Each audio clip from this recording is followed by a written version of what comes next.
नमो तस् भगवतो अरहतो सम्मा सम्बुद्धस्स। मैं प्रोफेसर रमेश प्रसाद, संकाय अध्यक्ष, श्रवण विद्या संकाय, संपूर्णानंद संस्कृत विश्वविद्यालय वाराणसी, आप सभी अभिधम श्रोताओं को वंदन तथा अभिनंदन करता हूँ। यह बुद्ध सीरीज का 37वां 37th एपिसोड है। इसमें हम लोग अहेतुक चित्त की चर्चा को आगे बढ़ाएंगे। पिछले एपिसोड में यानी एपिसोड नंबर 36 में हमने देखा था कि अहेतुक चित्त क्या है। इस एपिसोड में यह विमर्श करेंगे कि अहेतुक चित्त का विभाजन किस तरह किया गया है, इनमें कौन कौन से चित्त समाहित हैं। हम देख चुके हैं कि जिन चित्तों में हेतु नहीं रहता है वे अहेतुक चित्त होते हैं। विस्तार से इस पर चर्चा हो चुकी है। अस्तु, अहेतुक चित्तों का विभाजन मूलतः हम दो प्रकार से करते हैं। पहला विपाक चित्त और दूसरा क्रिया चित्त। आगे विपाक चित्त भी दो प्रकार के हैं, अहेतुक अकुशल विपाक चित्त तथा अहेतुक कुशल विपाक चित्त।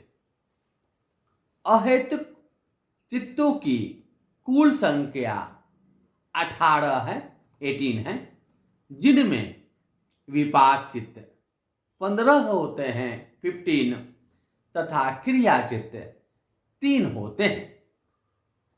पहले विपाक चित्त को देखते हैं। पिछले एपिसोड में देखे थे कि हमने अकुशल कर्म नहीं किया, लेकिन फिर भी हमारे साथ बुरा हुआ, अकुशल हुआ। ठीक विपरीत हमारे द्वारा वैसे कर्म न करने के बावजूद भी हमें अच्छे फल प्राप्त होते हैं, कुशल होता है। यही अकुशल विपाक तथा कुशल विपाक हैं, जिनकी विस्तृत चर्चा हो चुकी है। पुनरावृत्ति उचित प्रतीत नहीं हो रहा है। वहां यह भी देखे थे कि चित्त विषय को ग्रहण करता है, रिसीविंग कॉन्शसनेस, संपटिच्छन चित्त, फिर उस विषय पर चिंतन मनन भी करता है, उसे जानने का प्रयास भी करता है, इन्वेस्टिगेटिंग कॉन्शसनेस, संतीर्ण चित्त। लेकिन वह चित्त विषय को अंत तक पहचान नहीं पाता है, अंतिम निर्णय तक पहुंच नहीं पाता है कि अमुक विषय है क्या, अच्छा है अथवा बुरा है, कुशल है अथवा अकुशल है। इसलिए वहां न कुशल हेतु है और न ही अकुशल हेतु। अतः वह विषय उसके लिए न अनुकूल है और न ही प्रतिकूल। इसलिए वहां न सौमनस वेदना है और न ही दोमनस वेदना, यानी न उसे मानसिक सुखद अनुभूति ही हो रही है और न ही मानसिक दुखद अनुभूति। वैसी स्थिति में उपेक्षा अनुभूति होती है, न सुखद और न दुखद। अब और आगे चलते हैं। जब चक्षु का विषय होता है तब चक्षु विज्ञान उत्पन्न होता है। उसी तरह स्रोत विषय में स्रोत विज्ञान, घ्राण के केस में घ्राण विज्ञान, जिह्वा के केस में जिह्वा विज्ञान उत्पन्न होता है। इन चारों ही स्थितियों में उपेक्षा वेदना ही साथ रहती है, लेकिन काय वाले केस में हम उपेक्षा वेदना के साथ नहीं रह सकते हैं। वहां अगर शरीर को चोट पहुंचती है, भले ही उसे यह नहीं पता कि किस वस्तु से चोट लगी है, कैसे चोट लगी है, चूंकि चोट लगी, शरीर को कष्ट हो रहा है, इसलिए वहां दुखद अनुभूति होती है, दुखा वेदना होती है। उसी तरह जब गर्मी से परेशान हो, तपती धूप हो और अचानक शीतल हवा चलने लगे, तो शरीर को सुखद अनुभूति होती है। उसका प्रयास नहीं है कि शीतल हवा बहे, लेकिन शीतल हवा बह रही है और वह उसका सुखद अनुभूति कर रहा है। अस्तु, अब अहेतुक चित्तों की गणना करते हैं। जैसा कि अभी पूर्व में कह चुके हैं कि अहेतुक चित्तों की संख्या 18 है। इन 18 अहेतुक चित्तों में विपाक चित्त 15 होते हैं। विपाक चित्तों में भी अकुशल 7 हैं तथा कुशल 8 हैं। पहले अहेतुक अकुशल विपाक चित्त देखते हैं। ये संख्या में 7 हैं। पहला है उपेक्षा सहगतं चक्षु विज्ञानं, उपेक्षा अनुभूति के साथ चक्षु विज्ञान, आई consciousness accompanied by indifferent feeling। यह पहला हुआ। दूसरा उपेक्षा सहगतं श्रोत विज्ञानं, उपेक्षा अनुभूति के साथ श्रोत विज्ञान, year consciousness accompanied by indifferent feeling। तीसरा है उपेक्षा सहगतं घ्राण विज्ञानं, उपेक्षा अनुभूति के साथ घ्राण विज्ञान, nose consciousness accompanied by indifferent feeling। चौथा है उपेक्षा सहगतं जिह्वा विज्ञानं, उपेक्षा अनुभूति के साथ जिह्वा विज्ञान, टंग consciousness accompanied by indifferent feeling। पांचवा है दुख सहगतं काय विज्ञानं, शारीरिक दुखद अनुभूति के साथ काय विज्ञान, body consciousness accompanied by physical unpleasant feeling. छठा है उपेक्षा सहगतं संपटिच्छन् चित्तं, उपेक्षा अनुभूति के साथ संपटिच्छन् चित्त, receiving consciousness accompanied by indifferent feeling। सातवां है उपेक्षा सहगतं संतीर्ण चित्तं, उपेक्षा अनुभूति के साथ संतीर्ण चित्त, investigating consciousness accompanied by indifferent feeling। यही 7 अहेतुक अकुशल विपाक चित्त हैं। अब कुशल अहेतुक विपाक चित्त को देखते हैं, जो संख्या में 8 हैं।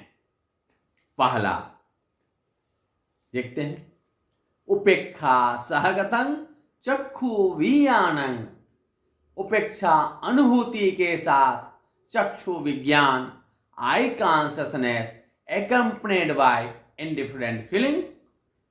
अकुशल विपाक चित्त की तरह ही है।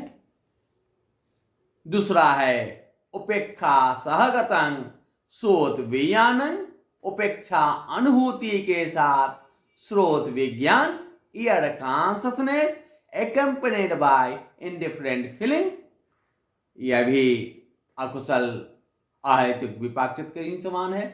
तीसरा है उपेक्षा सहगतं घ्राण विज्ञानं, उपेक्षा अनुभूति के साथ घ्राण विज्ञान, nose consciousness accompanied by indifferent feeling, यह भी उसी तरह है। चौथा है उपेक्षा सहगतं जिह्वा विज्ञानं, उपेक्षा अनुभूति के साथ जिह्वा विज्ञान, टंग consciousness accompanied by indifferent feeling, यह भी जैसा कि अकुशल अहेतुक विपाक चित्त में है वैसा ही सेम जो है चार अहेतुक अभी हम लोगों ने देखा कुशल विपाक चित्त में भी है। पांचवा से अलग है, देखते हैं। पांचवा है सुख सहगतं काय विज्ञानं, शारीरिक सुखद अनुभूति के साथ काय विज्ञान, body consciousness accompanied by physical pleasant feeling. अकुशल में दुखा वेदना था और यहां यानी फिजिकल अनप्लीजेंट फीलिंग था और यहां पर फिजिकल प्लीजेंट फीलिंग है। चूंकि यहां पर जो विषय है वह सुखद अनुभूति देने वाला है इसलिए फिजिकल प्लीजेंट फीलिंग है। छठा है उपेक्षा सहगतं संपटिच्छन् चित्तं, उपेक्षा अनुभूति के साथ संपटिच्छन् चित्त, receiving consciousness accompanied by indifferent feeling। सातवां है उपेक्षा सहगतं संतीर्ण चित्तं, उपेक्षा अनुभूति के साथ संतीर्ण चित्त, investigating consciousness accompanied by indifferent feeling, यह भी जो है अकुशल विपाक चित्त के समान इसमें भी है। आठवां अलग है सोमनस्य सहगतं संतीर्ण चित्तं, मानसिक सुखद अनुभूति के साथ संतीर्ण चित्त, ये 8 अहेतुक कुशल विपाक चित्त हैं। अभी हमने देखा कि अहेतुक अकुशल तथा अहेतुक कुशल विपाक चित्तों के प्रथम 4 चित्त एक समान हैं, 5वें चित्त में अंतर है। अकुशल विपाक में दुख सहगतं है, वहां दुखा वेदना है क्योंकि शरीर दुखद अनुभूति कर रहा है, तथा कुशल विपाक में सुख सहगतं है यानी शरीर यहां सुखद अनुभूति कर रहा है। छठा और सातवां चित्त भी दोनों में यानी अकुशल तथा कुशल दोनों विपाकों में एक जैसा है। हां, 8वां चित्त जो केवल अहेतुक कुशल विपाक में है, सोमनस्य सहगतं संतीर्ण चित्तं, इसे समझते हैं। इसकी व्याख्या में यह कहा जा सकता है कि विषय अत्यंत ही लुभाने वाला है, इसलिए उस विषय के संपर्क में आने पर चित्त को प्रसन्नता हो रही है, मानसिक सुखद अनुभूति हो रही है। एक उदाहरण से देखते हैं। अगर कोई नन्हा सा बालक है, अत्यंत सुंदर है, प्लीजिंग है, उसे देखकर मन प्रफुल्लित हो रहा, हम पहचान नहीं रहे हैं उसे, संतीर्ण चित्त ही है, इन्वेस्टिगेटिंग कॉन्शसनेस है, लेकिन इतना मनमोहक है कि उसे देखकर मानसिक सुखद अनुभूति हो रही है। ऐसा चित्त ही सोमनस्य सहगतं संतीर्ण चित्तं है, अहेतुक कुशल विपाक चित्त का यह 8वां प्रकार। हमने इस तरह 15 अहेतुक चित्तों को देखा, 7 अहेतुक अकुशल विपाक चित्तों को तथा 8 अहेतुक कुशल विपाक चित्तों को। अब अहेतुक क्रियाचित्त पर विमर्श करते हैं। क्रियाचित्त को पिछले एपिसोड्स में देख चुके हैं। जो अरहत का चित्त होता है वह क्रियाचित्त होता है, क्योंकि उनका चित्त कोई प्रतिक्रिया नहीं करता है, केवल क्रिया मात्र रहता है। देखना देखना मात्र, सुनना सुनना मात्र, न अच्छा और न ही बुरा। इसलिए अरहत को विपाक चित्त नहीं होता है, वहां क्रियाचित्त होता है। अहेतुक क्रियाचित्त 3 हैं, जो इस तरह हैं। पहला उपेक्षा सहगतं पंचद्वारा वज्जन चित्तं, उपेक्षा अनुभूति के साथ पंचद्वारा वज्जन चित्त। 5 sense door adverting consciousness accompanied by indifferent feeling। दूसरा है उपेक्षा सहगतं मनोद्वारा वज्जन चित्तं, उपेक्षा अनुभूति के साथ मनोद्वारा वज्जन चित्त। Mind door adverting consciousness accompanied by indifferent feeling। तीसरा है सोमनस सहगतं हसितुपाद चित्तं, मानसिक सुखद अनुभूति के साथ हसितुपाद चित्त। Smile producing consciousness accompanied by mental pleasant feeling। 12 अहेतुक चित्तों को अभिधम्म संग्रह में अनिरुद्धाचार्य कहते हैं, समराइज करते हैं। सत्ता कुशल पाकानि पुई पाकानि अट्ठधा क्रिया चित्तानि तीनीति 18 अहेतुका। यानी 7 प्रकार के अकुशल विपाक चित्त, कुशल विपाक 8 प्रकार के हैं, क्रियाचित्त 3 हैं। इस तरह अहेतुक चित्त 18 होते हैं। अब इसका थोड़ा सा विमर्श करते हैं इस पर। उपेक्षा सहगतं तथा सोमनस सहगतं को हम लोग पहले ही देख चुके हैं, कई बार देखे हैं, कई सोर्स में देखे हैं। पुनरावृत्ति करना उचित प्रतीत नहीं हो रहा है, क्योंकि पिछले 2 एपिसोड से हम लोग इस पर विमर्श कर रहे हैं। शेष 3 पदों पर चर्चा अपेक्षित है। पंच द्वारा वज्जन चित्त, मनोद्वारा वज्जन चित्त तथा हसितुपाद चित्त। पंच द्वारा वज्जन चित्त को देखते हैं पहले। इसमें 2 पद है, पंचद्वार तथा आवज्जन। पंचद्वार से अभिप्राय है प्रथम 5 इंद्रियां, अर्थात चक्षु, श्रोत, घ्राण, जिह्वा तथा काय, eye, ear, nose, tongue and body. यही 5 सेंस ऑर्गन्स हैं, पंचद्वार हैं, 5 डोर्स हैं। जब चक्षु के संपर्क में विषय आता है तब चक्षु विज्ञान उत्पन्न होता है।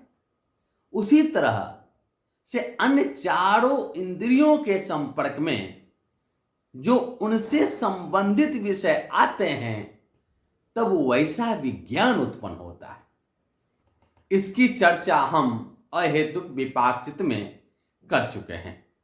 चूंकि हम अहेतुक क्रियाचित्त पर चिंतन कर रहे हैं, अर्थात हम अरहत चित्त पर विचार कर रहे हैं।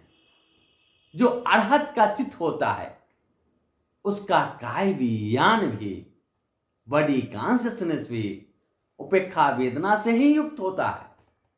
वहां भी सुखद अथवा दुखद अनुभूति नहीं होती है।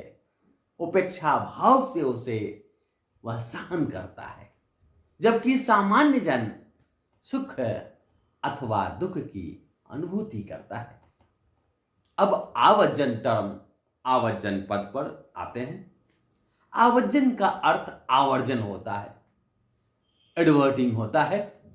टी.डब्ल्यू. रिच डेविड्स तथा विलियम अस्टिड ने अपने पाली इंग्लिश डिक्शनरी में इसका अर्थ टर्निंग टू, पेइंग अटेंशन, एप्रीहेंडिंग किया, अर्थात मुड़ना, ध्यान देना, मन में लाना। यानी आवर्जन का अर्थ हुआ एक आलंबन से दूसरे आलंबन की ओर मुड़ना, एक आलंबन से दूसरे आलंबन की ओर ध्यान देना, एक आलंबन से हटकर दूसरे आलंबन को मन में लाना। अब पंचद्वारा वज्जन को समझते हैं।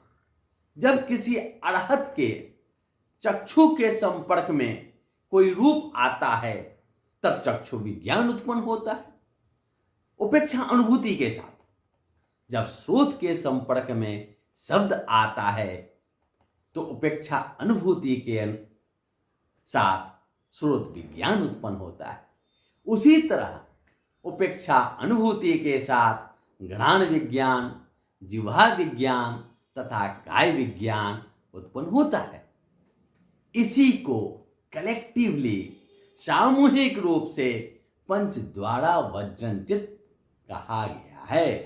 यानी चक्षु द्वार से श्रोत द्वार की ओर मुड़ना अथवा घ्राण द्वार, जिह्वा द्वार, काय द्वार की ओर चित्त का मुड़ना ही पंचद्वारा वज्जन चित्त है।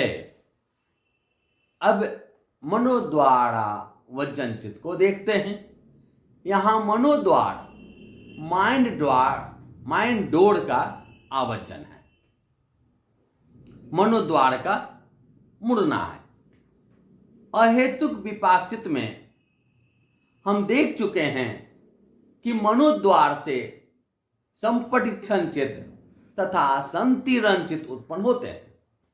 ये दोनों भी उपेक्षा अनुभूति के साथ ही उत्पन्न होते हैं। इसलिए इन दोनों चित्तों को भी यहां एक ही साथ क्लब करके, जोड़ करके उपेक्षा सहगतं मनोद्वारा वज्जन चित्तं नाम दे दिया गया है। अब तीसरा अहेतुक क्रियाचित है सोमनस्सहगतं हसितुपाद चित्तं। यह बड़ा महत्वपूर्ण है। क्रियाचित है, अरहत का चित्त है, लेकिन सोमनस्सहगत है, यानी सुखद अनुभूति के साथ है। जब अरहत सुख दुख से परे हो गया हो तब कैसी सुखद अनुभूति। इसकी व्याख्या में कहा जाता है कि यह जो हसितुपाद चित्त है, मतलब हसितुपाद का अर्थ है हसित और उपाद। उपाद का अर्थ उत्पाद होता है, यानी उत्पन्न होना। हसित कहते हैं हंसी को, मुस्कान को। मतलब हुआ हंसी उत्पन्न होना, मुस्कुराना। यानी बुद्ध की जो मुस्कान है, बुद्ध की जो हंसी है, अरहत की मुस्कान है, वही हसितुपाद चित्त है।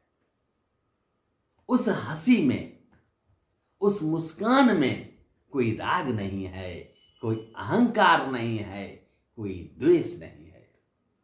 सामान्य जनों, पुथुजनों की जो हंसी होती है वह तो अहंकार वाली होती है, राग वाली होती है, द्वेष ईर्ष्या से भरी होती है। देखते हैं, जैसे अगर कोई बड़ी परीक्षा पास कर गए अथवा कोई बड़ी उपलब्धि मिल गई तब मन अत्यंत प्रफुल्लित रहता है। यहां परोक्ष रूप से राग छिपा है, अहंकार छिपा है। हाँ, मैंने यह उपलब्धि पा ली, उससे मैं आगे निकल गया, ऐसी जो हंसी फूट रही है, मुस्कान बिखर रहा है, वह राग भरा है, दूसरी तरफ देखें, जब यह कहते हैं कि देखते हैं वह कैसे पास करता है, ऐसी जो कुटिल मुस्कान है, ऐसी जो कुटिल हंसी है, वह द्वेष से युक्त है, ईर्ष्या से भरा है। ऐसी मुस्कान, ऐसी हंसी जहां न द्वेष हो, न ईर्ष्या हो और न ही राग अथवा अहंकार हो, वैसी हंसी मुस्कान ही हसीतुपाद चित है। जैसे कोई नवजात शिशु, 1-2 दिनों का जन्म लिया हुआ बच्चा जब मुस्कुराता है, वहां राग नहीं है, वहां द्वेष भी नहीं है, क्योंकि वह राग द्वेष से अनभिज्ञ है। तब कहते हैं कि देखो भगवान उसे हंसा रहे हैं, स्वयं हंस रहा है, स्वयं मुस्कुरा रहा है, इसलिए नन्हा बच्चा को भगवान के समान समझा जाता है, भगवान का स्वरूप माना जाता है। वैसी हंसी ही, वैसा मुस्कान ही हसीतुपाद चित है। चूंकि हंसी है, मुस्कान है, इसलिए सोमनस सहगतंग है, वहाँ मानसिक सुखद अनुभूति है। ऐसी हंसी जहाँ हो, ऐसा मुस्कान जहाँ हो, वहाँ तो कल्याण ही कल्याण है, केवल कल्याण है, मंगल ही मंगल है। भवतु सब मंगल।